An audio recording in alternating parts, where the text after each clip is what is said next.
جیسا کہ آپ حضرات کو معلوم ہے، سیرت النبی صلی اللہ تعالی علیہ وسلم کی دروس جاری ہیں، اور آج سیرت النبی صلی اللہ تعالی علیہ وسلم کا 5واں درس ہے، 5واں لیکچر ہے۔ جیسا کہ گزشتہ جمعہ میں نے بیان کیا، نبی کریم علیہ السلام کی عمر مبارک 25 سال، اور نبی کریم علیہ السلام کی عمر مبارک جب 25 سال ہوئی تو اس میں ملک شام کا دوسرا سفر ہوا۔ نبی علیہ السلام پہلے کیونکہ بکریاں چراتے تھے، اور اس کے بعد چچا کے ساتھ شام کا ایک سفر فرمایا، اور نبی کریم علیہ السلام کی صفات، اخلاق، صادق امین ہونا یہ بہت مشہور تھا عرب کے اندر۔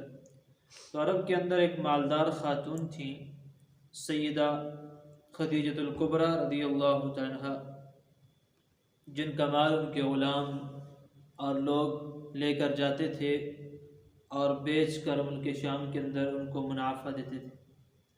جب ان کو معلوم ہوا تو انہوں نے نبی کریم علیہ السلام سے پیغام بھیجا کہ آپ میرا مال شام کو لے کر جائیں۔ تو نبی کریم علیہ السلام عمر مبارک 25 سال ہے، اور حضور علیہ السلام حضرت سیدہ خدیجۃ الکبریٰ رضی اللہ تعالیٰ عنہ کا مال لے کر ملک شام کے لیے روانہ ہونے کے لیے تیار ہوئے۔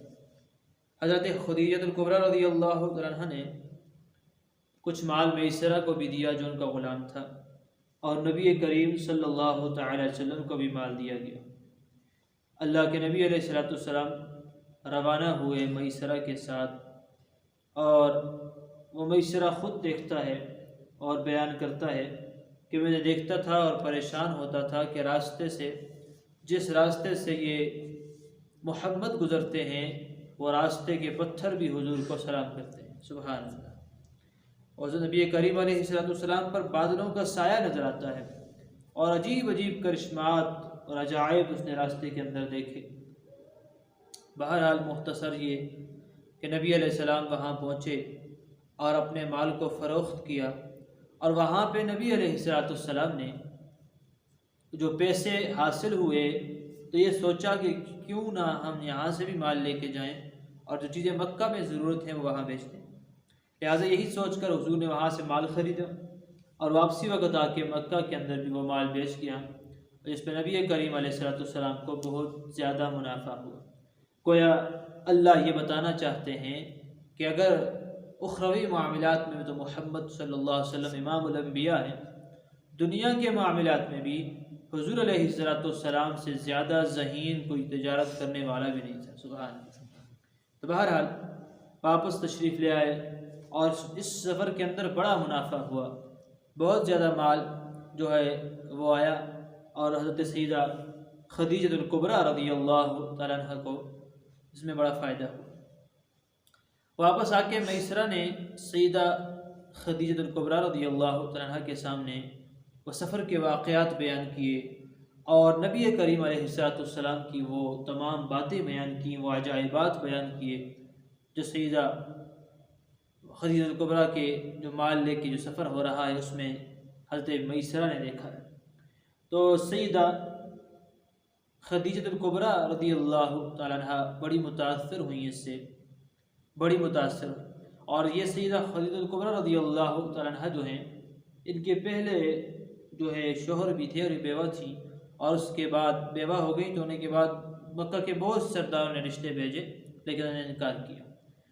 تو اب ان کے دل میں بات پیدا ہوئی، اور انہوں نے اپنی ایک سہیلی اور دوست نفیسہ، جس کا نام لکھا ہے سیرت نگاروں نے، ان کو بھیجا کہ آپ پتہ کر کے آئیں کہ یہ نکاح کریں گے، کرنا چاہتے ہیں اگر تو میں تیار ہوں۔ یہ نفیسہ آپ صلی اللہ علیہ وسلم کے پاس پہنچی، اور آپ علیہ السلام کو فرمایا کہ کیا آپ نکاح کرنا چاہتے ہیں؟ حضور نے فرمایا کہ بھائی کون ہے جو نکاح نہ کرنا چاہے، لیکن میں اب خود چچا کی پرورش میں ہوں، لہٰذا میں اس وقت ایسا نہیں ہوں کہ کوئی ابھی مجھے جو ہے وہ رشتہ دے۔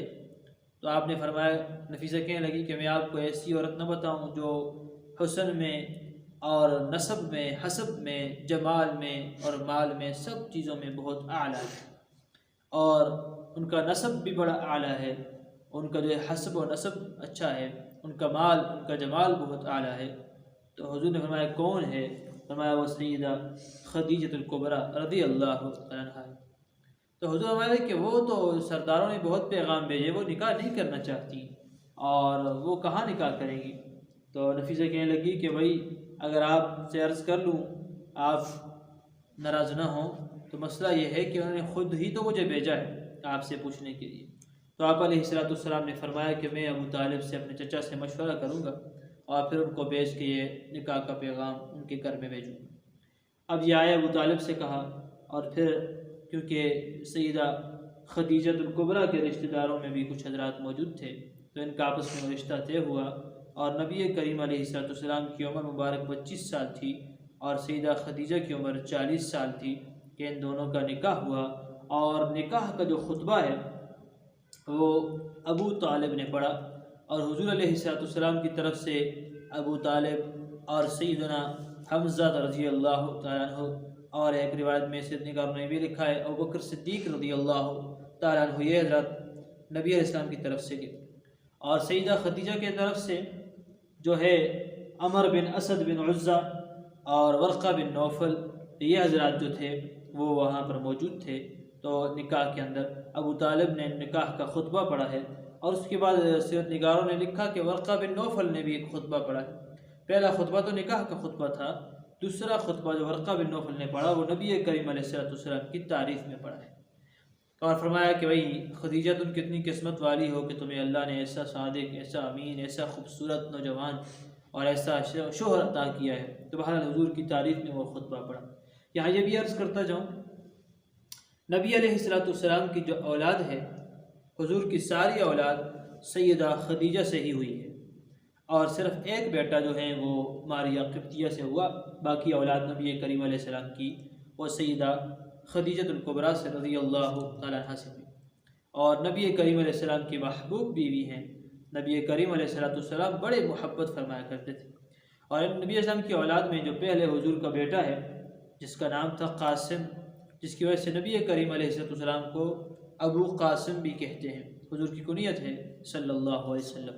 اس کے بعد حضرت زینب ہیں، اور رقیہ ہیں، ام کلثوم ہیں، اور اس کے بعد جو ہے فاطمہ الزہرا رضی اللہ تعالیٰ عنہ، اور اس کے بعد جو ہے حضرت عبداللہ پیدا ہوئے نبی کریم اسلام کے جو بیٹے ہیں، دوسرے بیٹے ہیں، اور یہ چھٹی اولاد ہے حضور علیہ السلام کی۔ یہاں کچھ پڑھے لکھے حضرات بھی اس بات میں وہ کر لیتے ہیں، بیان کر لیتے ہیں، حالانکہ مستند بات یہ ہے کہ نبی کریم علیہ السلام کے سیدہ خدیجۃ الکبریٰ سے جو بیٹے ہوئے وہ دو تھے، ایک کا نام قاسم اور ایک کا نام عبداللہ ہے۔ اور سیرت نگاروں نے یہ بھی لکھا کہ ان کو محبت سے جو ہیں وہ نبی اسلام کبھی جو ہے طیب کہا کرتے تھے، اور کبھی حضرت خدیجہ اس کو طاہر کہا کرتی تھیں۔ تو بہرحال یہ طیب اور طاہر اسی حضرت عبداللہ کے نام ہیں جو نبی علیہ السلام کے مبارک بیٹے ہیں، اور یہی 6 اولاد ہے، اور یہ طیب اور طاہر حضرت عبداللہ کا ہی نام ہے۔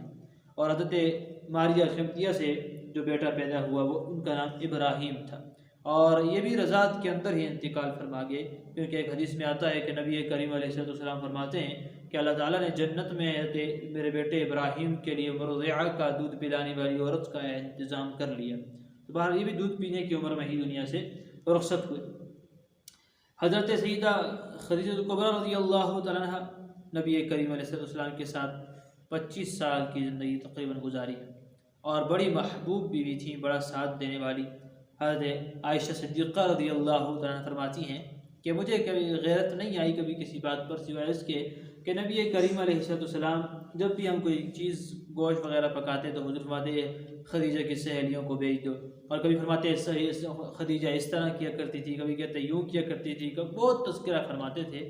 تو ایک دن میں نے کہہ دیا کہ آپ کیا اس بوڑھی عورت کے پیچھے لگے ہیں اور آپ ان کا تذکرہ کرتے رہتے ہیں؟ تو ہمارا غضب رسول اللہ صلی اللہ علیہ وسلم، اللہ کے نبی اسلام کو غصہ آ گیا، چہرہ مبارک سرخ ہوا، اور آپ نے فرمایا عائشہ تو نہیں جانتی خدیجہ نے میرا اس وقت ساتھ دیا ہے جب میرا ساتھ دینے والا کوئی اس وقت نہیں تھا وہاں دنیا میں جی. اور فرمایا اس وقت تو میں اکیلا تھا اور خدیجہ نے میرا مشکل وقت میں ساتھ دیا. اے عائشہ آپ بیویاں جو آئی ہیں آپ تو بعد میں آئی ہیں جس وقت اسلام کو اللہ نے عزت بخش دی تھی. تو بہرحال یہی حضرت نبی کریم علیہ السلام کی بیوی ہیں اور حضور علیہ السلام کی پہلی شادی. یہاں ایک بات بھی عرض کر لوں، نبی کریم علیہ السلام کی پہلی شادی ہوئی حضرت خدیجہ. کچھ بدبخت اور ملعون قسم کے لوگ وہ میرے پیارے محبوب آقا مدنی کریم صلی اللہ تعالی علیہ وسلم کی ذات اقدس پر اعتراض کے طور پر کچھ بکواس کہتے ہیں، جیسے کہ رشدی نے بھی لکھا ہے اور تسلیمہ نسرین نے بھی لکھا، بہت سی بدبخت گزرے ہیں. وہ ایک ہندو نے بھی لکھا تھا نعوذ باللہ ثم نعوذ باللہ، رنگیلا رسول کے نام سے یہ کتاب لکھی تھی. تو بہرحال اس کو پھر غازی علم الدین شہید رحمہ اللہ نے جہنم واصل کیا اس بدبخت کے بچے کو. تو بہرحال اعتراض کرتے ہیں، اور اعتراض جو ہے وہ اکثر یہ عیسائی یہودیوں کا ہوتا ہے. وہ یہ ہے کہ دیکھو جی ان کے نبی صلی اللہ علیہ وسلم، ان کے نبی جو ہیں وہ تو اپنی خواہش ہی پوری کرنے میں لگے تھے، نعوذ باللہ ثم نعوذ باللہ. وہ تو ایسے الفاظ لکھتے ہیں کہ میری زبان کانپ جائے، میں تو وہ الفاظ زبان پہ لا نہیں سکتا. باہر وہ کہتے ہیں کہ ان کو دیکھو کہ 11 شادیاں کی ہیں، ہمارے نبی عیسیٰ علیہ السلام نے تو ایک شادی بھی نہیں کی، لہذا یہ اپنی خواہش پوری کرنے کے لیے شادیاں ہی کرتے تھے، نعوذ باللہ ثم نعوذ باللہ. تو یہاں سمجھنے کی بات یہ ہے نبی کریم علیہ السلام نے کوئی شادی بھی جو ہے وہ ایسی نہیں کی کہ جس میں اللہ کا حکم تھا. یہ تو اللہ تبارک و تعالیٰ کا حکم ہے. وہ تو نفسانی خواہشات ہماری ہوتی ہیں، وہ نفس ہم پہ غالب ہوتا ہے. اللہ کے نبی علیہ السلام پر نفس کی نفسانی خواہش اور نفس کی جو ہے وہ غالبیت اور نعوذ باللہ ثم نعوذ باللہ حضور مغلوب ہو نفس کے سامنے، ایسا نہیں ہو سکتا. آپ کو اس کے بعد میں سمجھاؤں تو نبی کریم علیہ السلام کی پہلی شادی کتنی عمر میں ہوئی جی؟ 25 سال. ہاں 25 سال کی عمر میں. 25 سال کی عمر میں حضور کی پہلی شادی. اب 25 سال حضور کی عمر ہے، نوجوان ہے، اور ایک جوان آدمی ہو، جمال والا ہو، حسن والا ہو، تو کیا وہ ایک بیوہ عورت سے 40 سال کی عمر کی عورت سے شادی کرے گا؟ کیوں کرے گا؟ یہاں تو ہمارے ہاں تو کیونکہ ہم دیکھتے ہیں بسا اوقات 60-70 سال کے بوڑھا ہے اور ساتھ کوئی جو ہے بیوی اس کی جا رہی ہو تو لگتا ہے اس کی بیٹی ہو، کیونکہ وہ چاہتا ہے ویسا 15 سال کی بیوی ہونی چاہیے. یہاں تو بوڑھوں کا بھی یہ حال ہے، کیونکہ نفس کی جو ہے وہ ہمارے اوپر غلبیت ہے اور ہم نفس کے سامنے مغلوب ہیں. ہماری نفسانی خواہشات ہیں. آقا مدنی کریم علیہ السلام کے اوپر تو نفس کی جو ہے وہ غالبیت نہیں تھی، وہ تو اللہ کا حکم تھا، اللہ نے ایسا نظام بنا دیا تھا. تو لہٰذا حضور علیہ السلام کی 25 سال کی عمر میں ایک 40 سال کی بیوہ عورت سے جب شادی ہوتی ہے تو پتہ چلا کہ یہ تو اللہ کے حکم میں تھا اور اللہ نے ایسا کرنا تھا، ورنہ حضور علیہ السلام کی اپنی نفسانی خواہش ہوتی تو ایک نوجوان آدمی کیوں بیوہ عورت سے شادی کرتا؟ ہاں جی. اور دوسری بات آپ سے عرض کروں کہ وہاں کا ماحول بھی عرب کا یہ ہے، اب بھی یہی ہے کہ وہاں ایک شادی تو وہ کچھ سمجھتے ہی نہیں، وہ تو 3-3 4 شادیاں کرتے ہیں عرب والے. لہٰذا ماحول کے اعتبار سے بھی حضور علیہ السلام کی شادیوں پہ کوئی جو ہے وہ سوال نہیں بنتا. ہم نے کیونکہ ہندوستان میں ہندوؤں کے ساتھ وقت گزارا ہے اور ہمارے اندر کیونکہ ہندوؤں کے اندر دوسری شادی کرنا جرم ہے، ہمارے اندر ہندوؤں کی تاثیر آ گئی، ہمارے اندر ہندوؤں کا اثر آ گیا، جس کی وجہ سے ہم جو ہے دوسری شادی کو جرم بھی سمجھتے ہیں اور دوسری شادی کرنے والے کے ساتھ ماں باپ کا تعلق ختم، اس کے ساتھ رشتہ داروں کا تعلق ختم، علاقے والوں کا تعلق ختم، کیونکہ ہم نے ہندوؤں کی رسموں کو لے لیا. حالانکہ اسلام تو یہ نہیں کہتا، اسلام میں تو کوئی جرم بھی نہیں دوسری شادی. تو باہر عرب کے ماحول کے اندر کیونکہ ہندوؤں کی جو رہن سہن ہے وہ غلبیت اس کی نہیں تھی، ان کا تعلق اس سے نہیں تھا، لہذا ان کے ماحول میں بھی اب تک جو ہے وہ شادیاں زیادہ کرنا اس میں کوئی حرج کی بات نہیں. انبیاء کرام علیہ السلام کو دیکھیں، سلیمان علیہ السلام کی آتا ہے 100 بیویاں تھیں، اس طرح باقی انبیاء کرام کی 100 بیویاں، تو اس میں تو کوئی حرج کی بات نہیں ہے. تو ایک ماحول کا بھی تھا، اس میں اعتراض بنتا بھی نہیں. لیکن اگر بنتا بھی ہو تو عرض کرتا ہوں کہ یہ اللہ کا حکم تھا، اور آپ اس کو دیکھیں کس طرح حکم تھا کہ 25 سال کے نوجوان کو اللہ کے حکم میں ہے، اللہ کا حکم آ گیا تو حضرت خدیجہ الکبریٰ سے شادی ہو. ہاں جی. اور پھر کہتے ہیں کہ وہ تو مجبوری تھی. دوسرا وہ بکواس کرتے ہیں، وہ مجبوری تھی کہ بھئی مال کی ضرورت تھی اور حضرت خدیجہ کے پاس مال تھا وغیرہ، نعوذ باللہ. تو وہی عرض کرتا ہوں اگر وہ مجبوری تھی تو آپ کے حضور کی باقی بیویوں کے حالات دیکھ لیجئے، ہماری ماؤں کو دیکھ لیجئے. ہماری ماؤں کے اندر حضرت سودا ہیں، حضرت ام سلمہ ہیں، یہ پہلی شادی شدہ عورتیں ہیں، بیوہ عورتیں ہیں.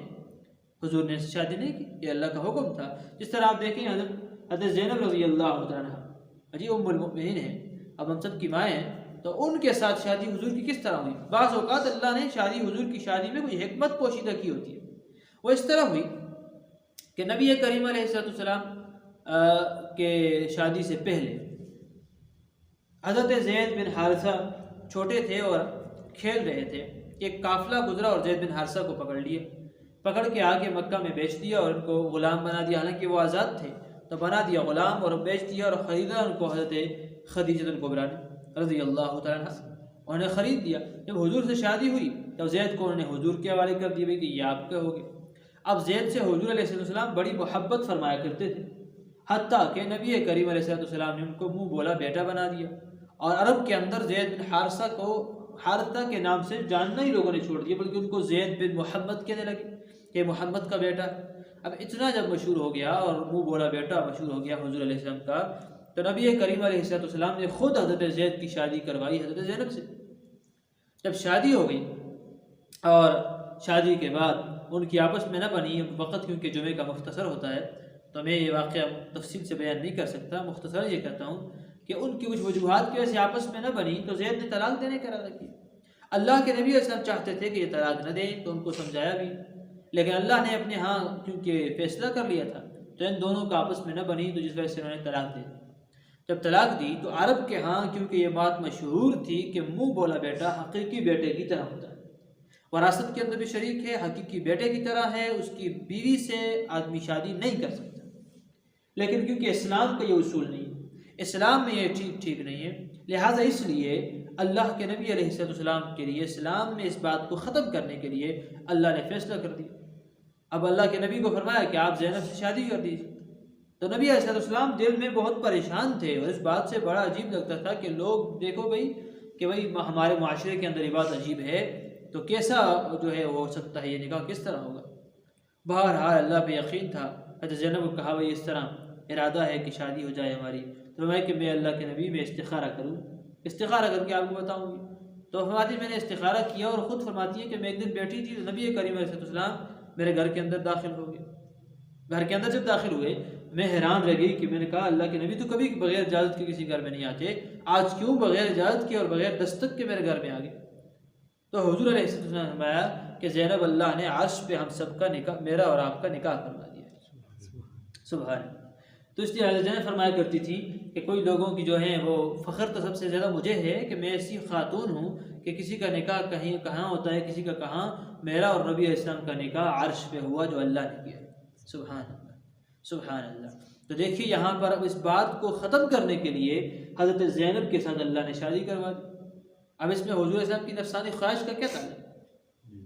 اسی لیے حضور کی جتنی شادیاں بھی ہیں ایک تو ان میں اللہ کا حکم ہے اور ان میں حکمتیں ہیں، ان میں حکمتیں ہیں۔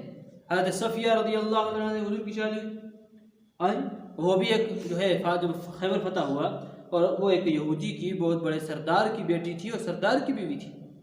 جب مال تقسیم ہوا تو ایک صحابی کے حصے میں آ گئی حضرت دحیہ کی، اور صحابہ کرام آئی یا رسول اللہ صلی اللہ علیہ وسلم، اے اللہ کے نبی کیونکہ وہ سردار کی بیٹی ہیں، سردار کی جو ہے بیوی ہیں، آپ صلی اللہ علیہ وسلم ایسا فرما دیجئے کہ آپ ان سے شادی فرما دیجئے تاکہ ان کے جو ہے تالیف قلب ہو جائے، ان کے دل کو تسلی ہو جائے، ایک سردار کے گھر سے آئی ہیں تو ان کے دل کو تسلی ہو جائے۔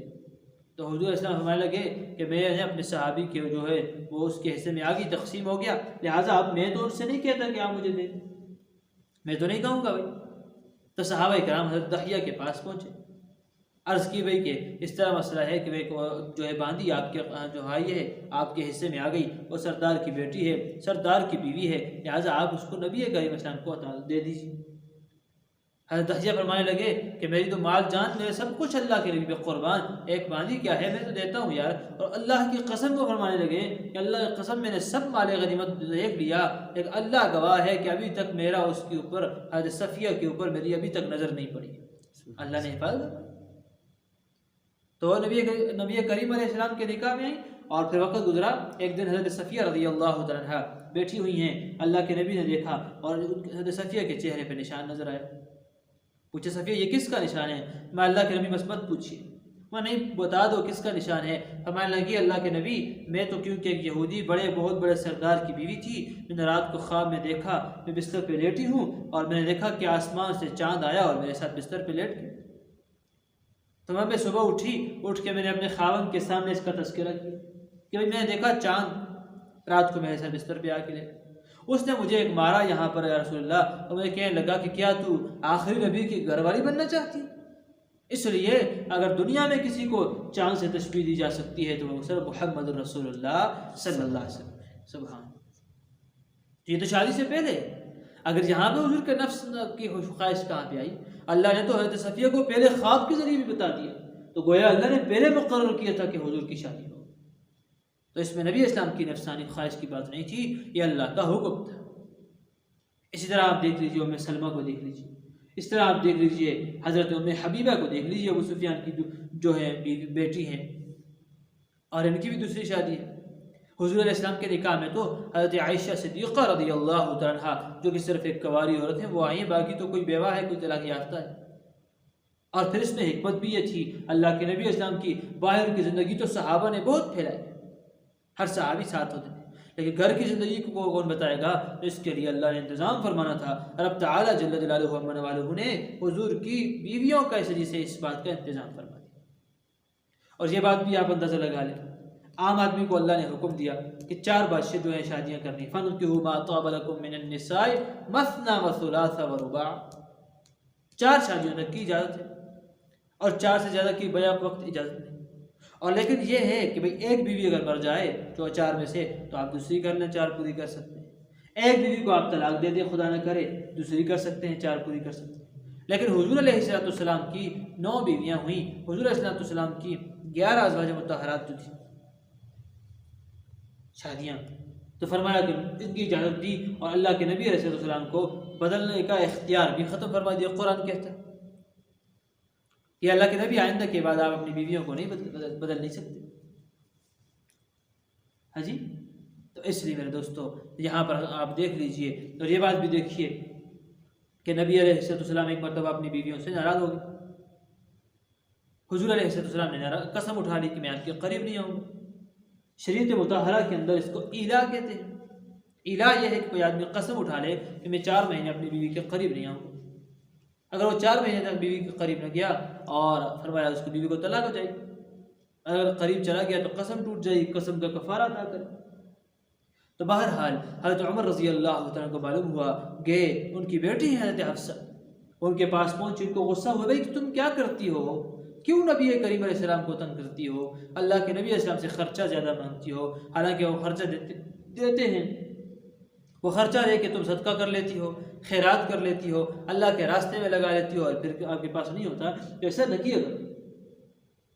تو میرے دوستو بعد میں پتہ چلا کہ اللہ کے نبی علیہ السلام نے طلاق نہیں دی تھی، حضور علیہ السلام نے رجوع فرمایا، لیکن اللہ تبارک تعالیٰ نے قرآن اتارا اور اللہ فرماتے ہیں عَسَىٰ رَبَّهُ إِن طَلَّقَكُنَّ يُبْدِلَهُ أَزْوَاجًا خَيْرًا مِّنكُنَّ مُسْلِمَاتٍ مُؤْمِنَاتٍ قَانِتَاتٍ عَابِدَاتٍ صَالِحَاتٍ ثَيِّبَاتٍ وَأَبْكَارٍ، کہ ازواج مطہرات، یہ اللہ کے نبی علیہ السلام کی بیویوں، اگر آپ جو ہے اللہ تبارک و تعالیٰ جو ہے قریب ہے کہ رب تعالیٰ جل جلالہ اللہ کے نبی کی بیویوں کو تبدیل کر لیں اور حضور آپ کو طلاق دے دیں، اور اللہ آپ کے بدلے میں مسلمان عورتیں، مومنہ عورتیں، روزے رکھنے والی عورتیں، عبادت گزار عورتیں لے آئیں، اور فرمایا کہ طیبات و ابکارا، بیوہ عورتیں لے آئیں، کماریاں عورتیں لے آئیں۔ یہاں پر بھی دیکھ لیجیے آپ، طیبات کو پہلے لایا اور وابکارا کو بعد میں لایا، کہ بیوہ عورتیں اور کنواری عورتیں، بیوہ کو پہلے لایا۔ یہاں بھی اشارہ تھا کہ حضور علیہ السلام کی جو شادی ہوئی ہے وہ پہلے بیوہ سے ہوئی ہے، بعد میں کنواری سے۔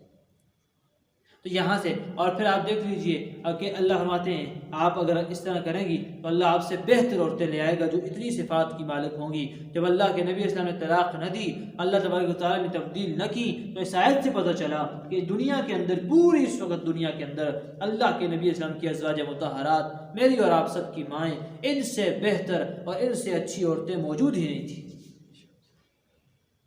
یہ ازواج مطہرات کی شان ہے، ان سے بہتر کوئی بھی، وہی مومنہ بھی تھیں، وہی مسلمہ بھی تھیں، وہی عابدہ بھی تھیں، وہی صالحات بھی تھیں، وہی ساری کی ساری جو ہیں صائمات بھی تھیں، وہی جو ساری کی ساری جو ہیں اللہ کے نبی اسلام کے ساتھ جو ہے فرما بردار بھی تھیں۔ تو یہاں بھی دیکھ لیجیے، قرآن تو بیان ہوئی، قرآن تو اللہ کا کلام، یہ کہتا ہے طیبات و ابکار کہ بھئی بیوہ سے شادی ہوگی، پھر باقرہ سے ہوگی، پھر جو ہے اس کے بعد قواری سے ہوگی۔ تو گویا کہ حضور علیہ السلام کی تمام شادیاں یہ اللہ تبارک و تعالیٰ نے پہلے سے جو ہے تیار تقدیر کے اندر لکھا، یہ اللہ کا حکم تھا، اس میں حکمتیں تھیں، اس میں اللہ کے نبی صلی اللہ علیہ وسلم کی نفسانی خواہش نہیں تھی، اس طرح بدبخت فرماتے ہیں، یہ بدبخت کہتے رہتے ہیں، لیکن اللہ کے نبی صلی اللہ علیہ وسلم نے جتنی شادیاں کی سب کے سب کیا تھے؟ اللہ کا حکم تھا، اور اس میں حکمت تھی۔ اللہ تبارک و تعالیٰ ہم سب کو سمجھنے کی توفیق عطا فرمائے۔ بہر بات وہی چل رہی تھی، حضور کی 25 سال کی عمر میں اللہ کے نبی علیہ السلام کی کیا ہوئی؟ پہلی شادی۔ اب اس کے بعد جو، کیونکہ 40 سال کی عمر تک جو واقعات ہیں ان کی تفصیلات موجود نہیں، اس لیے کہ کچھ واقعات درمیان میں جو صحابہ نے پوچھے ہیں، کچھ حضور نے خود بتائے ہیں، ان کی تو تذکرہ آتا ہے، لیکن مکمل تذکرہ 40 سال کی عمر تک حضور کا یہ موجود نہیں ہے۔ 40 سال کے بعد نبوت ملی تو ہر لمحہ حضور کا موجود۔ تو بہرحال کچھ باتیں ہوئیں جن میں سے ایک معاہدہ خلف الفضول بھی ہے، وہ بھی نبی اسلام کی عمر مبارک کے بعد جو ہے 25 سال کے بعد جو ہے وہ ہوا، جی معاہدہ خلف الفضول بھی ہوا۔ اللہ، اور یہ نبی اسلام کی عمر جو 15 سال تھی جب خلف فضول ہوا۔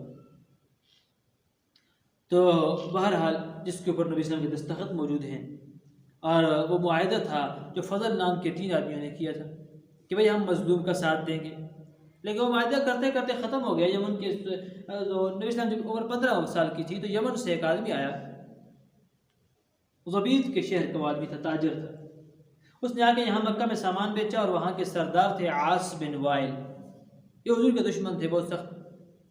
آپ ان کو تو شاید نہ پہچانتے ہوں، تو آپ حضور کے صحابی کو پہچانتے ہوں گے، عمر بن عاص رضی اللہ عنہ۔ تو عمر بن عاص رضی اللہ عنہ جو ہیں، ان کے والد، انہوں نے کیا کیا کہ وہ چیز خرید لی، اور پیسے کہا بعد میں دے دوں گا۔ اب روز وہ کچھ دن گزرے، وہ مانگنے کے لیے آیا، 1 مرتبہ 2 مرتبہ 3 مرتبہ تو نہ تھی، اس نے قرض سے انکار کرنے بھی نہیں دیتا ہوں۔ تو یہ آدمی پریشان ہوا، پریشان ہونے کے بعد جو ہے یہ خانہ کعبہ کے سامنے ایک پہاڑ ہے، اس کو کہتے ہیں جبل ابو قبیس۔ انشاءاللہ ہم سب جائیں گے، اللہ ہم سب کو دیدار نصیب فرمائے۔ جبل ابو قبیس کے اوپر آج کل بھی شاہی محلات ہیں، شاہی محلات، ہاں جی، تو وہاں پر پہلے لوگ جاتے تھے، آج کل اس کے اوپر شاہی محلات بن گئے۔ یہ خانہ کعبہ کے سامنے ہے، اور یہ سب سے اونچی پہاڑی ہے۔ اور یہ بھی آپ کو بتاتا چلوں کہ دنیا میں سب سے پہلا جو پہاڑ رکھا ہے زمین کے اوپر، تو ہمارے وہ جبل ابو قبیس ہے، جبل ابو قبیس۔ یہ ابو قبیس پہلا پہاڑ ہے جو دنیا کے اندر رکھا گیا، انشاءاللہ اس کو بھی دیکھیں گے۔ آج تو اس کے اوپر شاہی محلات بنائے ہوئے، ہاں جی، تو اس لیے تو وہاں پر وہ کھڑا ہوا، اس نے اعلان کیا، لوگوں میں مظلوم آدمی ہوں میرے ساتھ۔ تو حضرت حضور علیہ السلام کے چچا تھے زبیر بن عبد المطلب، وہ آئے اور اس آدمی کو اتارا، اور انہوں نے آ کے کہا کہ میں آپ کا ساتھ دوں۔ اور پھر اس کے بعد دوبارہ خلف فضول کو جو ہے لکھا گیا، اور نبی کریم اسلام نے اس کے اوپر دستخط فرما دیے کہ ہم ہر جو ہے ظالم کے خلاف کھڑے ہوں گے اور مظلوم کا ساتھ دیں گے، ہاں جی، مظلوم کا ساتھ دیں گے۔ تو ایک یہ واقعہ بھی ہوا، اور اس کے بعد جو بڑا واقعہ ہوا، تو نبی کریم صلی اللہ تعالی علیہ وسلم کی عمر مبارک 35 سال ہوئی۔ اس کے بعد جو بڑا واقعہ پیش آیا وہ تھا تعمیر کعبہ کا،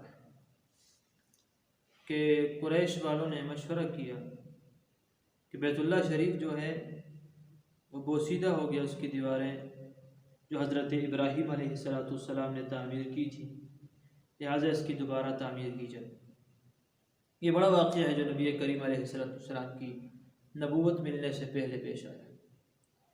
اور اصل میں ابراہیم علیہ السلام نے یہ تعمیر جو کی ہے پتھروں کی، کیونکہ ابراہیم علیہ السلام وہ عرب کے نہیں تھے، حجاز کے نہیں تھے، اور ان کے ساتھ اسماعیل علیہ السلام نے مل کر یہ تعمیر کی۔ عرب کے ہاں پتھروں کی تعمیر کا رواج نہیں تھا۔ عرب جب بھی گھر بناتے تھے کچے مکان اور کچے کیچڑ کے جو ہے دیواریں، اور اوپر کھجور کی چھال ڈال کے اس طرح وہ مکان بناتے تھے۔ اب جب تعمیر کا وقت آ گیا تو پہلے پریشانی تو یہ پیش آئی کہ بھائی آیا اس کے لیے ہم پتھروں کی دیوار بنانے والا کہاں سے لائیں؟ ایک بات۔ دوسری یہ ہے کہ جب پتھروں کی دیوار بنائیں گے تو پھر اس کے اوپر چھت ڈالنے کے لیے لکڑی لگتی ہے، اور اتنی مضبوط لکڑیاں اور یہ ہمارے پاس کہاں سے آئیں گے؟ لہٰذا یہ لوگ پریشان تھے۔ اللہ کا کرنا ایسا ہوا کہ اتفاقاً وہاں حجاز مقدس کے قریب ایک کشتی سمندر سے باہر اسپیڈ میں آئی اور باہر نکل گئی، اور وہ ٹوٹ گئی اور وہ تختے ہو گئے۔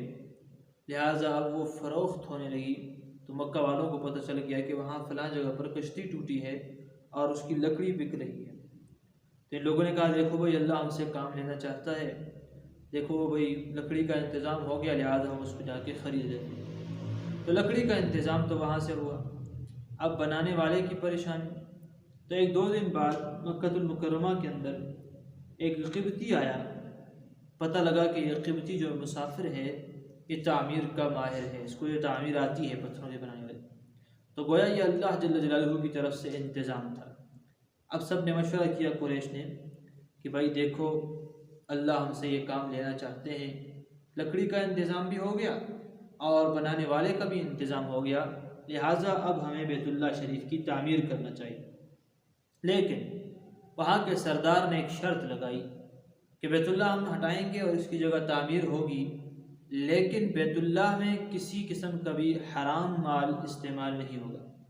یہ بھی یاد رکھیں کہ حلال اور حرام کی تمیز یہ تو کیونکہ اسلام نہیں ہے، اس وقت تو حلال حرام کی جائز ناجائز کی یہ تمیز تو نہیں تھی جو ہمارے ہاں ہے، لیکن کچھ چیزیں ایسی ہیں جو جاہلیت کے زمانہ میں جو حلال اور قریش مکہ اس وقت کفار اور وہ بھی اپنے علاقوں میں برا سمجھتے تھے، گویا ان کے نزدیک یعنی بری چیزوں سے جو پیسے حاصل ہوں گے اور بد اخلاق چیزوں سے جو پیسے آئیں گے تو وہ ہم اس مقدس جگہ پر نہیں لگائیں گے۔ یہ اعلان ہوا۔ تو سب سے پہلے جو اعلان ہوا وہ یہ ہوا کہ زنا کا پیسہ، کیونکہ وہ تو عرب میں اس وقت بھی برا سمجھا جاتا تھا، لہٰذا ان عورتوں کا پیسہ یہاں پر نہیں لگے گا۔ اسی کے ساتھ ساتھ ظلم کا پیسہ بھی یہاں پر نہیں لگے گا۔ ہاں جی، جس طرح ہمارے ہاں تو حرام کے پیسے سے ظلم سے زبردستی زمین پہ قبضہ کر کے مسجدیں بنائی جاتی ہیں، پھر اس پر ٹائلیں وغیرہ لگا کے بڑی عالیشان مساجد تعمیر ہو جاتی ہیں، حالانکہ یہ ٹھیک نہیں ہے، یہ ٹھیک نہیں ہے۔ ہاں جی، تو فرمایا بہرحال اعلان ہو گیا کہ حرام پیسہ اس میں استعمال نہیں ہوگا۔ اب مسئلہ یہ پیش آ گیا کہ بیت اللہ شریف کی تعمیر تو کر رہی ہے، لیکن بیت اللہ شریف کو گرائے کون؟ کیونکہ اللہ کا گھر ہے، انہوں نے تو ابرہہ کا انجام دیکھا ہوا تھا، وہ تو ڈر رہے تھے قریش کہ اب اس گھر کو گرائے کون، شروعات کون کرے کہ بھائی اس کو گرا کے ہی نہیں بنے گا نا۔ تو اس کے لیے اس وقت جو تھے بوڑھا آدمی تھا ولید بن مغیرہ، جی نبی کریم علیہ السلام سے دشمنی میں بڑے سخت تھے یہ، اور ان کو تو آپ اگر نہ پہچانیں تو ان کے بیٹے حضرت خالد بن ولید رضی اللہ تعالیٰ عنہ بہت جلیل القدر صحابی گزرے ہیں، یہ ان کے باپ ہیں ولید بن مغیرہ۔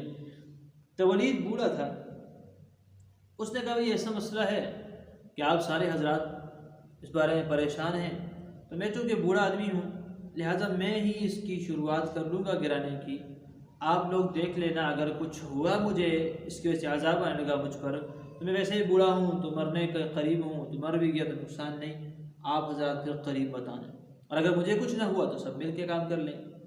طے ہو گیا جی بھائی ٹھیک ہے۔ اب جب بیت اللہ کو گرانے کے لیے دوسرے دن صبح وہ دیوار پہ چڑھے، کیونکہ بیت اللہ کا گرانا ہے تو دیوار سے وہ پتھر گرانے، اندر دیکھا تو بیت اللہ کے اندر ایک بڑا کالا سانپ بیٹھا ہوا تھا۔ اب یہ اتر گیا اور اس نے کہا بھائی کہ اب تو مسئلہ بڑا خراب ہو گیا جی، اب کیا کریں؟ تو سرداروں نے مشورہ کیا کہ کیا کیا جائے؟ تو کہا اس کا ایک ہی علاج ہے، ہم سارے کے سارے مل کر اس گھر والے سے گزارش کریں اور دعا مانگیں۔ تو سب کے سب رات کو اللہ کے حضور حاضر ہوئے اور کہا کہ اللہ ہم تو آپ کے گھر کو توہین کی وجہ سے نہیں گرا رہے، ہم اس کی تعمیر کر رہے ہیں اور ہم اس کو دوبارہ بنانا چاہتے ہیں، لہٰذا ہمارا ارادہ نیک ہے، آپ ہماری مدد فرما دیجیے۔ تو فرماتے ہیں سیرت نگاروں نے لکھا ہے کہ صبح کے وقت جب یہ لوگ جمع ہوئے، ایک پرندہ آیا اور آ کے بیت اللہ کے اندر چلا گیا، اور جا کے اس نے وہ سانپ اٹھایا اور پرندہ وہ سانپ لے کر چلا گیا۔ اب یہ لوگ خوش ہو گئے، اب شروعات کریں۔ تو ولید چڑھا اور اس نے ایک دو تین پتھر جو ہیں وہ سیدھا جو ہو چکے عمارت کے گرانا شروع کر دیے۔ وہ گرائے تو لوگوں کو کہا بھائی آ جاؤ اب اس کو توڑتے ہیں۔ تو وہ کہنے لگا، لوگ کہنے لگے بھائی کہ ہم پاگل تو نہیں، ہم انتظار کریں گے، پتہ نہیں رات کو تمہارے ساتھ کیا ہو جائے، رات کو دیکھیں گے تمہارے ساتھ، اگر تم بچ گئے تو پھر ہم صبح تمہارے ساتھ جو ہے کام کریں گے۔ اور دوسری بات یہ ہے کہ تم اب پہلے سب سے پہلے اپنے بیٹوں کو ساتھ لگاؤ تاکہ ہمیں کوئی یقین ہو جائے۔ تو بہرحال ولید نے وہ گرایا اور ساتھ بیٹوں کو بھی لگایا، اور پھر وہ بیت اللہ جو ہے وہ گرایا گیا اور نئے سرے سے جب تعمیر ہوا تو کیونکہ شرط لگائی ہوئی تھی کہ حرام کا پیسہ نہیں لگانا، تو حلال کا پیسہ کم پڑ گیا، تو جو بیت اللہ کی اصل عمارت تھی وہ کم پڑ گئی، تو دیوار پیچھے لگائی گئی، اور جو حتیم کا حصہ ہے جو آج کل بیت اللہ شریف کے باہر حتیم نظر آ رہی ہے، اللہ ہم سب کو دیدار نصیب فرمائے، تو وہ جگہ بیت اللہ سے باہر کر دی گئی کہ وہاں بنانے کے لیے پیسے موجود نہیں تھے، تو وہ باہر کر دی اور بیت اللہ کو چھوٹا کر کے اس کی تعمیر کر دی گئی۔ اب وہاں پر جو حجر اسود جو پتھر نصب تھا وہ بھی تجربات ہٹایا گیا تعمیر میں۔ اب اس کے اوپر بہت بڑی جنگ ہونے والی تھی کہ سب قبیلے چاہتے تھے کہ ہم اس کو لگائیں، ہر قبیلے کی جو چاہت تھی۔ آخر میں ان کا یہ فیصلہ ہوا، مختصر کیونکہ یہ واقعہ آپ نے بہت سنا ہے اور ہم سیرت مکمل کریں گے تو انشاءاللہ، لیکن ہم اس جو واقعہ زیادہ بیان ہوئے اب ان کو مختصر کریں گے انشاءاللہ۔ تو آپ جانتے ہیں کہ ان میں یہ طے ہوا کہ جو آدمی صبح سب سے پہلے یہاں اس گھر میں داخل ہوگا وہی اس پتھر کو لگائے۔ تو صبح سب سے پہلے جناب محمد رسول اللہ صلی اللہ تعالی وسلم تشریف لائے، تو فیصلہ ہو گیا بھائی کہ ہم منظور ہیں جی، کیونکہ یہ صادق ہے، امین ہے، اس کا فیصلہ ہمیں منظور ہے۔ تو نبی کریم علیہ السلام نے چادر بچھائی، اس کے اوپر حجر اسود کو رکھا، ہمارے سارے قبیلے کے سردار آئے اور چادر کو پکڑ لیں، سب نے پکڑا، اور ایک بہت بڑی جنگ جو عرب کے اندر ہونے والی تھی وہ نبی کریم علیہ السلام کے اس فیصلے سے ختم ہوئی۔ اور قریب آ کے نبی علیہ السلام نے اپنے ہاتھ مبارک سے وہ پتھر اٹھایا اور اٹھا کر وہاں پر جس جگہ رکھنا تھا وہاں پر نبی کریم علیہ السلام نے وہ پتھر نصب کر دیا۔ تو یہ واقعہ ہے جو نبی کریم علیہ السلام کی نبوت ملنے سے پہلے کا واقعہ ہے۔ اور میں نے پہلے بھی عرض کیا تھا کہ حضور علیہ السلام کے جو 40 سال کے پہلے واقعات ہیں ان کی تفصیلات وہی جو ہے بہت تفصیلات نہیں ہیں، وہی واقعات معلوم ہیں جو کسی جگہ پر صحابہ نے پوچھے ہوں تو حضور نے بیان کیے، کہیں حضور نے خود بیان کیے، باقی تمام تفصیلات جو ہیں وہ موجود جو ہے وہ نہیں ہیں۔ تو بہرحال نبی کریم علیہ السلام کی عمر مبارک اب 40 سال ہوئی ہے۔ ایک بات یہاں یاد رکھیں کہ نبوت کا ایک ہوتا ہے نبوت کا فیصلہ، اور ایک ہے نبوت اور بعثت کا اعلان۔ تو اعلان نبوت نبی علیہ السلام کا یہ 40 سال کی عمر میں ہوا، لیکن نبوت کا فیصلہ یہ تو نبی علیہ السلام کی پیدائش سے پہلے کا ہوا ہے۔ فیصلہ نبی بننے کا پہلے ہوتا ہے، اعلان انبیاء کرام علیہ السلام کا وہ ایک خاص جگہ، ایک خاص مدت، ایک خاص عمر میں جا کے ہوتا ہے۔ تو نبی کریم علیہ السلام کی عمر مبارک 40 سال ہوئی۔ جتنے انبیاء کرام بھی گزرے ہیں سوائے دو چند کے، باقی انبیاء کرام علیہ السلام کو نبوت ملی ہے تو وہ 40 سال کی عمر میں ملی ہے۔ تھوڑے انبیاء کرام کی تعداد ہے جن کو عمر بچپن میں بھی نبوت کا رسالہ عیسیٰ علیہ السلام کے بارے میں آتا ہے، گود میں انہوں نے کہا انی عبد اللہ آتانی الکتاب وجعلنی نبیا، جی تو بچپن میں باتیں وہ کر رہے ہیں نا کہ بھائی مجھے اللہ نے نبی بنا دیا ہے، کتاب دی ہے، میں اللہ کا بندہ ہوں۔ تو کچھ انبیاء ہیں جن کو بچپن میں یا اس سے کم عمر میں 40 سال سے نبوت ملی، لیکن اکثر انبیاء کرام علیہ السلام کو نبوت 40 سال کی عمر میں، اس لیے کہ یہ ایک کامل نمو انسان کو حاصل جاتی ہے 40 سال کی عمر میں۔ اور یہ بات بھی ہے کہ انسان کی عقل کمال تک پہنچ جاتی ہے 40 سال کی عمر میں، اور 40 کے عدد میں بھی بڑی جو ہے حکمت ہے اللہ تبارک و تعالی جل جلالہ عما والہ نے رکھی ہے۔ موسیٰ علیہ السلام جو ہے کوہ طور پر گئے تو 40 دن کا قیام ہے تو رات ملی ہے۔ اسی طرح حدیث مبارکہ کے اندر آتا ہے جس نے 40 احادیث مبارکہ یاد کی ہیں کل قیامت کے دن اللہ تبارک و تعالیٰ اسے علماء کے ساتھ اٹھائیں گے۔ ہاں جی، اس طرح یہ بھی آتا ہے کہ جس نے مدینہ المنورہ میں نبی کریم علیہ السلام کی مسجد میں 40 دن تک اور کہ 40 نمازیں تکبیر سے پڑھی ہیں، اللہ تبارک و تعالیٰ اس کو نفاق سے بری فرمائیں گے۔ اور علماء کرام فرماتے ہیں کہ انسان جب پیدا ہوتا ہے تو مادہ تولید جس قرار مکین میں ٹھہرتا ہے تو مختلف حالات اس پر آتے ہیں۔ ان تمام حالات کے درمیان میں جو وقفہ اور تبدیلی ہے وہ بھی 40 دن کی ہے، تو گویا 40 دن کے اندر انسان کے حالات اور زندگی تبدیل ہوتی ہے۔ اس لیے جو بزرگ حضرات ہیں، علماء کرام ہیں، تبلیغی جماعت کے بڑے اکابر ہیں، ہمارے ہم سب کے اکابر ہیں، انہوں نے جو چلے کی ترتیب رکھی ہے وہ بھی اسی احادیث سے مبارکہ سے اور اسی بات کو دیکھ کر جو ہے چلے کی ترتیب رکھی کہ 40 دن تک انسان ایک ماحول میں رہے گا تو اس کی زندگی بھی تبدیل ہو جائے گی۔ بہرحال نبی علیہ السلام کی عمر مبارک 40 سال۔ میری امیاں اور آپ سب کی، ہم سب کی ماں صدیقہ کائنات صدیقہ بنت صدیق حضرت عائشہ رضی اللہ تعالیٰ عنہ فرماتی ہیں کہ اب نبی کریم علیہ السلام کو مبشرات خواب آنا شروع ہوئے۔ جی وہ فرماتی ہیں نبی صلی اللہ علیہ وسلم کہ مبشرات کا سلسلہ شروع ہوا، خواب کا سلسلہ شروع ہوا، اور نبی کریم علیہ السلام جو رات کو خواب دیکھتے صبح ویسا ہی ہو جاتا، وہی خواب سچ ہو جاتا۔ آج انبیاء کرام کے خواب ہیں، تو یہاں خواب کے بارے میں بھی عرض کر لیتا ہوں۔ خواب کی بھی کئی قسمیں ہوتی ہیں۔ ایک خواب ہے، اس کو اعلام کہتے ہیں، یعنی خیالات جو دن کو انسان دیکھتا ہے وہی رات کو انسان کو نظر آتا ہے۔ اس خواب کی کوئی حیثیت بھی نہیں ہے اور نہ یہ کسی کو تعبیر کے قابل ہے کہ اس کی تعبیر نکالی جائے، جن کو جو کام کیا رات کو خواب میں آ گیا۔ اور ایک خواب وہ ہیں جو شیاطین کی طرف سے ہوتے ہیں۔ کبھی انسان مختلف صورتیں دیکھتا ہے، ڈرتا ہے، کبھی کہیں ڈراؤنے خواب آ گئے تو کہیں اس کے بارے میں میرے محبوب صلی اللہ تعالیٰ علیہ وسلم نے طریقہ جو بتایا کہ بھائی جب اس طرح کے خواب دیکھے تو بائیں طرف پر تھوک لے اور اس کے بعد جو ہے لا حول ولا قوت الا باللہ پڑھے، اعوذ باللہ پڑھ لے، اعوذ باللہ من الشیطان الرجیم، اور دعا پڑھ لے۔ فرمایا اور ان خواب کا تذکرہ بھی کسی سے نہیں کرنا۔ اور تیسرے وہ خواب ہوتے ہیں جن کے بارے میں فرمایا کہ جو اللہ جل جلالہ عم نوالہ کی طرف سے ہوتے ہیں۔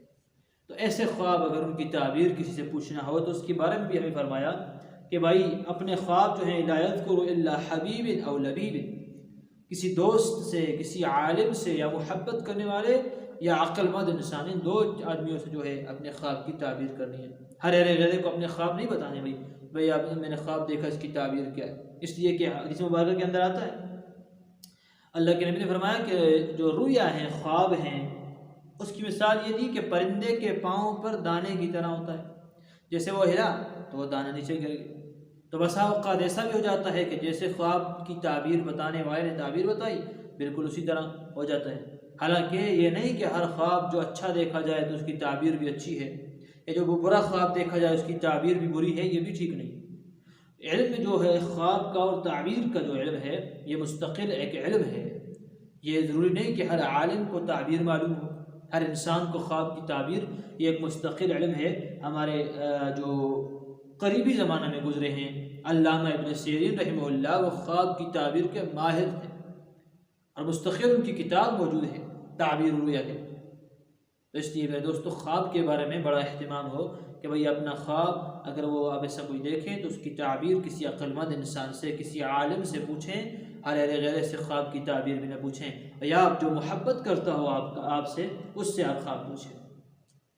تو اس لیے میں نے کہا کہ اللہ کے نبی علیہ السلام جو خواب رات کو دیکھتے اور انبیاء کرام علیہ السلام کے خواب یہ وہی ہوا کرتے، اور اولیاء اللہ جو ہیں، اللہ کے ولی ہیں، ان پر بھی شیطان کا قابو، شیطان کیونکہ مسلط نہیں ہو سکتا، زور نہیں چلتا اس کا، تو بسا اوقات ان کے خواب بھی کرامت ہوتے ہیں، ان کے خواب بھی الہام میں بھی آ جاتے ہیں۔ تو بہرحال خواب کے بارے میں یہی بات میں نے آپ سے عرض کرنی ہے۔ مثلا علامہ ابن سیرین رحمہ اللہ کے ہاں لکھا کہ ایک مرتبہ ایک آدمی آیا اور اس نے کہا حضرت میں نے خواب دیکھا۔ کہا کیا خواب دیکھا؟ کہا جی میں نے خواب یہ دیکھا کہ میں سویا ہوں چارپائی پر اور اس کے نیچے جو ہے انگارے ہیں، انگارے آگ کے جل رہے ہیں، اس کی تعبیر کیا ہے؟ تو حضرت نے فرمایا کہ تمہیں اللہ تبارک و تعالیٰ بہت زیادہ مال و دولت دیں گے، مال دیں گے۔ اب وہ چلا گیا، کچھ عرصہ گزرا تو ایک آدمی اور آیا، آ کے کہنے لگا حضرت میں نے خواب دیکھا ہے، اس کی تعبیر بتا دیجئے۔ فرمایا کیا خواب ہے؟ کا خواب یہ ہے کہ میں نے دیکھا میں چارپائی پہ لیٹا ہوں، اس کے نیچے انگاروں کی ایک تشت ہے، تھال ہے، اس میں انگارے ہیں، تو فرمایا کہ تجھے نقصان پہنچے گا اور تجھے بہت بڑا خسارہ ہوگا۔ اب شاگرد پریشان ہو گئے کہ حضرت ایک آدمی پہلے جب آیا تھا کچھ عرصہ پہلے، اس نے بھی یہ خواب دیکھا، آپ نے اس کو اور تعبیر بتائی، اب جو آیا اس نے خواب دیکھا، آپ نے اور تعبیر بتائی، تو حضرت نے فرمایا کتنا باریک نقطہ اور کیسا ذہن اللہ نے علامہ ابن سیرین رحمہ اللہ کو دیا تھا، اور خواب کا علم آپ دیکھیں کتنا باریک مسئلہ ہے۔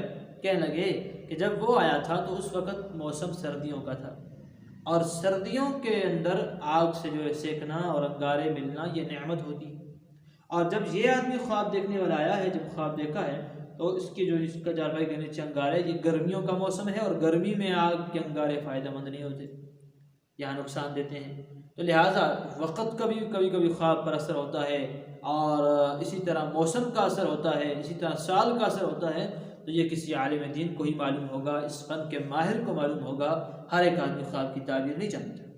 تو نبی کریم علیہ السلام کے تمام خواب کیونکہ وحی ہیں، تو اللہ کے نبی علیہ السلام مختلف قسم کے خواب دیکھنا شروع ہوئے۔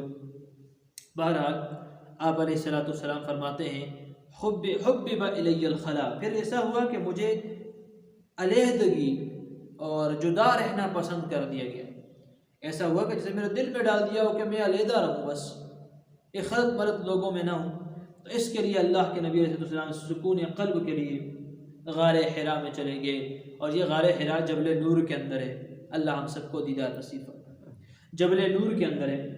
اور نبی کریم علیہ السلام نے اس وقت یہ جو غار حرا ہے جبل نور، یہ تقریباً 3 میل کے فاصلے پر تھا مکہ مکرمہ سے، جی جبل نور کے اندر غار حرا موجود ہے۔ تو وہاں پر آپ علیہ السلام نے وہ جگہ منتخب کی، اور آپ صلی اللہ علیہ وسلم اپنے ساتھ کچھ زیادہ رہا، کوئی کھانے پینے کا توشہ ساتھ لے جاتے اور وہاں پر بیٹھتے، تفکر کرتے اللہ جل جلالہ کے بنائے ہوئے تمام چیزوں کے اندر فکر، غور اور اللہ کو یاد، یہ تمام چیزیں آپ صلی اللہ علیہ وسلم وہاں فرماتے۔ اور اما خدیجہ فرماتی ہیں کہ حضور علیہ السلام کبھی وہاں 3 دن قیام فرماتے، کبھی 8 دن قیام فرماتے، کبھی 10 دن، اور کبھی رمضان کا مہینہ بھی حضور علیہ السلام نے وہاں قیام فرمایا۔ تو بہرحال ساتھ اپنے ساتھ لے کے جاتے جی، اور ایسا جو غار ہے جو حضور نے انتخاب فرمایا ایسا تھا کہ اگر وہاں کوئی بیٹھے تو ساتھ بیت اللہ نظر آتا، اس وقت آج تو عمارتیں بن گئی، وہاں بیت اللہ کی جو ہے بالکل اس کے اوپر نظر پڑتی تھی۔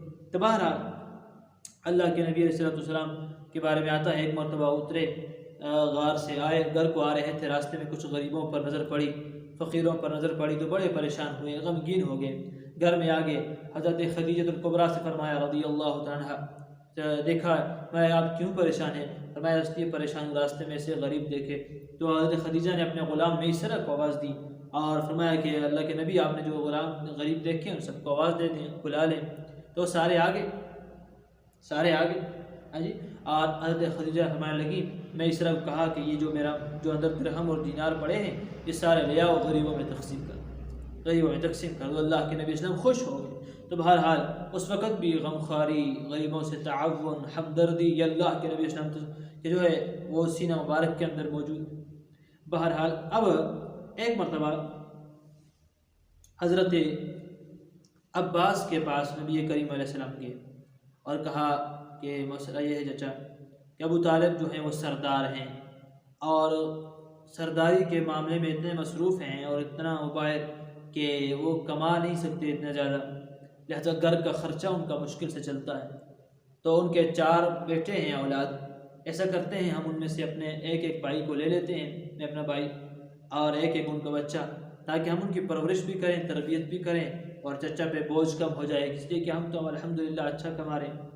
تو مشورہ ہوا اور گیا ابو طالب کے پاس، کہا چچا جان اگر آپ ناراض نہ ہوں تو ہمیں اپنا ایک بیٹا دے دیجیے، ہم ان کی پرورش بھی کریں گے، خرچہ اور تربیت بھی کریں۔ ابو طالب کہنے لگے کہ ایسا کرو کہ میرے پاس عقیل کو اور طالب کو یہ چھوڑ دو۔ 4 بیٹے تھے ان کے، ایک حضرت سیدنا جعفر رضی اللہ عنہ، ایک سیدنا علی المرتضی رضی اللہ عنہ، ایک حضرت عقیل رضی اللہ عنہ، ایک طالب، یہ 4 بیٹے تھے۔ نے کہا بھائی طالب کیونکہ بڑا ہے میرے ساتھ کام کرے گا، عقیل ان کو دونوں چھوڑ دو، باقی 2 تم لے جاؤ۔ تو حضرت نبی کریم علیہ السلام حضرت علی المرتضی رضی اللہ عنہ کو ساتھ لے آئے، اور حضرت عباس جو ہیں وہ حضرت جعفر کو لے کے چلے گئے۔ تو حضرت علی رضی اللہ تعالیٰ عنہ نبی کریم صلی اللہ تعالی وسلم کے گھر میں پرورش پانے لگے۔ تو اب نبی کریم علیہ السلام دوبارہ غار میں تشریف لے گئے جہاں پر پہلے وحی کا آغاز ہوا۔ وقت کیونکہ ختم ہوا، اختتام کو پہنچا، انشاءاللہ اگلے لیکچر کے اندر، اگلے درس کے اندر وحی کی ابتدا کا تذکرہ ہوگا۔ اللہ تبارک و تعالی نبی کریم صلی اللہ تعالی وسلم کی سیرت مبارکہ پہ ہمیں عمل کی بھی توفیق عطا فرمائے، سننے سنانے کی بھی توفیق عطا فرمائے، تذکرہ بھی کرنے کی توفیق عطا فرمائے، اور اس کو اپنانے کی بھی توفیق عطا فرمائے۔ وآخر دعوانا الحمدللہ رب العالمین۔ سنت ادا کریں۔